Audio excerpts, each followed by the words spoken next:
کیا ہے؟ اللہ کے حکموں پر چلانے کا نام ہی زندگی ہے۔ اطاعت خداوندی اور اطاعت رسول کا نام ہی زندگی ہے۔ اور اطاعت خداوندی اور اطاعت رسول میں وہ تمام چیزیں آتی ہیں جن کو میں نے بتایا ابھی۔ اللہ کا حکم یہ ہے کہ اپنے والدین کی عزت کرو، اپنے والدین کا احترام کرو، اپنے والدین کا خیال رکھو، اپنے والدین کا کہنا مانو۔ ان کے بہت سارے احسانات ہم پر ہیں، جتنی بھی ان کی قدر کریں گے ہم، جتنی بھی ان کی خدمت کریں گے ہم، اتنا ہمارے لیے کم ہے۔ اس لیے کہ میں جو تم لوگوں کو حدیثیں یاد کرواتا ہوں، کیا وہ حدیث الجنت، بولو کیا ہے وہ حدیث آگے؟ تحت اقدام الامہات۔ کیا فرمایا اللہ کے نبی صلی اللہ علیہ وسلم نے کہ جنت ماؤں کے قدموں کے نیچے ہے۔ تم چاہو تو اس کو سنوار بھی سکتے ہو، چاہو تو بگاڑ بھی سکتے ہو۔ تو ماں باپ کا حکم ماننا، ان کی قدر کرنا، ان کا احترام کرنا، یہ ہمیں جنت کی طرف بڑھاتا ہے۔ اور جنت کوئی اتنی سستی چیز نہیں ہے جس کو ہم سمجھ رہے ہیں نا، جس کو آج ہم سمجھ رہے ہیں کہ بہت سستی چیز ہے، مسلمان ہو گئے کافی ہے، نہیں، بلکہ اللہ تعالیٰ نے اپنے قرآن مجید فرقان حمید میں اس بات کو صاف طور پر اعلان کر دیا ہے، واضح طور پر اس بات کو مسلمانوں کو بتا دیا ہے، مسلمانوں کو ہی بتایا ہے۔ کیا بتایا ہے؟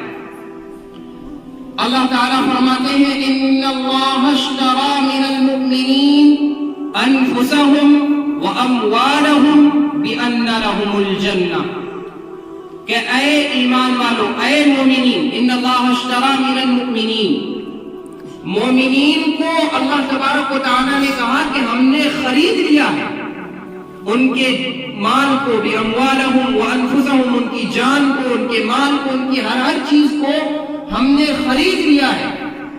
کس کے بدلے میں؟ بِأَنَّ لَهُمُ الْجَنَّةِ، جنت کے بدلے میں ہم نے خرید لیا ہے۔ اور جو چیز جس کی کسی اور کی ملکیت میں آ جاتی ہے نا، اس کا مالک و مختار ہوا ہوتا ہے، اس کے حکم پر چلنا پڑتا ہے۔ مثلا ہمارے پاس کوئی گائے، بیل، بھینس، بکری وغیرہ ہے، وہ ہماری کسی اور کی تھی لیکن ہم نے اس کو خرید لیا۔ اب اس کا دودھ سے فائدہ کون اٹھائے گا؟ ہم اٹھائیں گے، کوئی اور نہیں۔ اس کے دودھ کو بیچنے کا حق کس کو ہے؟ ہم کو ہے، اس کو نہیں جو پہلے جس کا تھا۔ اب اس کے دودھ کو بیچنا، خریدنا، فروخت کرنا، اس کے دودھ کو استعمال میں لانا، یہ ہمارے اختیار میں ہے کیونکہ ہم نے اس کو خرید لیا ہے۔ تو اللہ تبارک و تعالیٰ نے بھی ایمان والوں کو، مومنین کو، ان کی جان و مال کو، ہر چیز کو خرید لیا ہے جنت کے بدلے میں۔ اس لیے ہمیں اللہ تعالیٰ کے حکم کی اتباع کرنا ہے، اللہ تعالیٰ کے حکم کو مان کر زندگی گزارنی ہے۔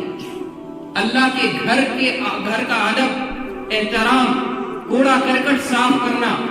فرمایا اللہ کے نبی صلی اللہ تعالیٰ علیہ وسلم کے زمانے میں ایک بوڑھی عورت تھی، سننا غور سے، ایک بوڑھی عورت تھی آپ علیہ السلام کے زمانے میں۔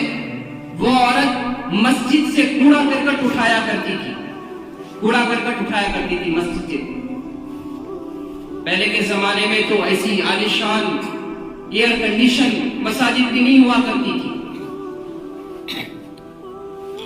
تو وہ کوڑا کرکٹ اٹھاتی تھی، مسجد کے صاف صفائی کا خیال رکھا کرتی تھی۔ بالآخر ان کا وقت قریب آ چکا اور وہ اللہ سے جا ملی، دنیا سے کوچ فرما گئی۔ اللہ کے نبی صلی اللہ علیہ وسلم کو اس کی اطلاع نہیں ملی۔ اللہ کے نبی صلی اللہ علیہ وسلم جب آئے، ان کو بتایا گیا کہ یا رسول اللہ، فلاں عورت کا انتقال ہو گیا ہے جو مسجد سے کوڑا کرکٹ اٹھایا کرتی تھی۔ آپ علیہ السلام نے فرمایا کہ کسی کا انتقال ہو جائے تو مجھے اطلاع دے دیا کرو، میں نے دیکھا ہے کہ اس عورت کو اللہ تعالیٰ نے جنت میں ایک اعلیٰ مقام عطا کیا ہے، اس وجہ سے کہ وہ مسجد کا کوڑا کرکٹ اٹھایا کرتی تھی، محض اس وجہ سے کہ وہ اللہ کے گھر کا خیال رکھتی تھی، کوئی کوڑا کرکٹ مسجد میں رہنے نہیں دیتی تھی، اس لیے اللہ تعالیٰ نے اس کو جنت میں اعلیٰ مقام عطا کیا۔ کتنی بڑی بات ہے۔ تو مسجد کے صاف صفائی کا خیال پیارے بچوں تمہیں رکھنا ہے، رکھو گے نا انشاءاللہ؟ یہاں کا ادب ہر اعتبار سے، داخل ہونے کے اعتبار سے، نکلنے کے اعتبار سے ہم کیسے آ رہے ہیں۔ فرمایا اللہ کے نبی صلی اللہ علیہ وسلم نے ایک مرتبہ کوئی صحابی جو ہے جماعت ہو رہی تھی اور ایک صحابی تیزی سے مسجد کے اندر آ رہے تھے۔ پہلی رکعت کا رکوع، اللہ کے نبی صلی اللہ علیہ وسلم غالباً رکوع میں تھے، تو وہ صاحب مسجد کے دروازے پر آیا اور وہ تیزی سے اندر آئے جھپٹتے ہوئے۔ تو اللہ کے نبی صلی اللہ علیہ وسلم نے سلام پھیرنے کے بعد ان سے کہا کہ فلانے اس طرح سے مسجد میں نہیں آیا کرتے، اس طرح سے مسجد میں نہیں آیا کرتے۔ مسجدیں کسی کے باپ دادا کی جاگیر نہیں ہے، یہ خدا کے گھر ہیں، یہ اللہ کے وہ گھر ہیں جس کو اللہ تبارک و تعالی قیامت تک جس کی حفاظت کی ذمہ داری خود نے لی ہے، اللہ نے خود لی ہے، جس کی حفاظت اللہ تعالیٰ خود کریں گے۔ اس طرح سے مسجد میں نہ آیا کیجیے۔ اگر جماعت چھوٹ جاتی ہے، حالانکہ جماعت سے نماز پڑھنا اس نماز سے 27 گنا درجہ بڑھ کر ہے جو نماز اکیلے پڑھی جاتی ہے، 27 گنا درجہ کے لحاظ سے المضاف ہے، بڑھ کر ہے۔ لیکن اگر جماعت، اللہ کے نبی نے فرمایا کہ اگر جماعت چھوٹ بھی جاتی ہے تب بھی تمہیں مسجد میں آتے ہوئے یہاں کا عرف، یہاں کے ادب، مسجد کا ادب، یہاں کا خیال، یہاں کا احترام، ان تمام چیزوں کا تمہیں دھیان رکھنا ہے۔ تو مسجد میں آتے ہوئے ہمیں جو ہے نا انتہائی ادب و احترام کے ساتھ، ہمیں اللہ تبارک و تعالیٰ کے ہم کلام کو سیکھنے آتے ہیں، قرآن مجید جیسی عظیم کتاب کو ہم یہاں پر سیکھنے کے لیے آتے ہیں، جس کے بارے میں خود نبی کریم صلی اللہ علیہ وسلم نے فرمایا خیرکم من تعلم القرآن وعلمہ، کہ تم میں سے بہترین شخص وہ ہے جو قرآن کو سیکھے اور سکھائے۔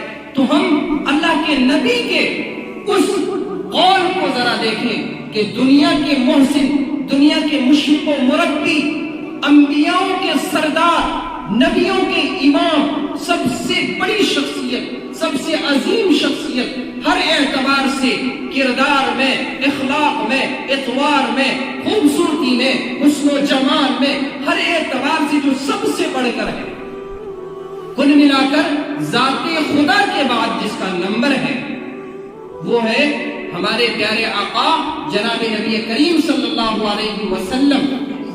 ایسی ہستی کون؟ کیا کہہ رہے ہیں؟ خیرکم من تعلم القرآن وعلمہ، کہ تم میں سے بہترین وہ ہے جو قرآن کو سیکھے اور سکھائے۔ بھئی بہترین کہاں ہے ہم کو؟ ہمیں تو فخر ہونا چاہیے، ہمیں تو خوش ہونا چاہیے کہ ہم قرآن کی تعلیم حاصل کرنے آتے ہیں، اور اس کا لحاظ بھی ہونا چاہیے کہ بھئی اتنی عظیم کتاب کو، اللہ کے کلام کو ہم سیکھنے کے لیے آ رہے ہیں تو ہمیں کیسے آنا ہے؟ صفائی کا خیال، ادب، احترام، کس طرح سے ہمیں پیش آنا ہے کہ اللہ کو میں پسند آ جاؤں، اللہ ہم سے راضی ہو جائے۔ کس طرح سے ہمیں مسجد کے اندر داخل ہونا ہے کہ اللہ ہم سے راضی ہو کر اپنے قرآن